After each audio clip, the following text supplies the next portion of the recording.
Iniiwasan ng Pilipinas ang giyera kaya't hindi nito basta-bastang ini-invoke ang Mutual Defense Treaty sa Estados Unidos sa gitna ng tensyon sa West Philippine Sea.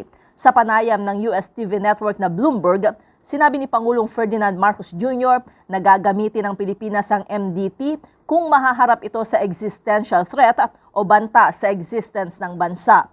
Kumpiyansa naman ang Pangulo na solido ang suporta ng Amerika sa lahat ng aspeto at ipinapakita nito ang pagiging seryoso sa mga kasunduan. Pero giit ni Pangulong Marcos, mapanganib kung agad tatakbo ang Pilipinas kay Big Brother tuwing may problema. Nanindigan ang presidente na hindi ang Pilipinas ang nagsisimula ng tensyon at ang mga ginagawang pagpapaigting ng depensa sa teritoryo ay hindi para galitin ang China. Sa halip, sinisikap anyang panatilihing kontrolado ang sitwasyon, kaakibat ng pagpapatuloy ng mga dialogo. Para sa MBC TV Network News, ito si Leth Narciso, sama-sama tayo Pilipino.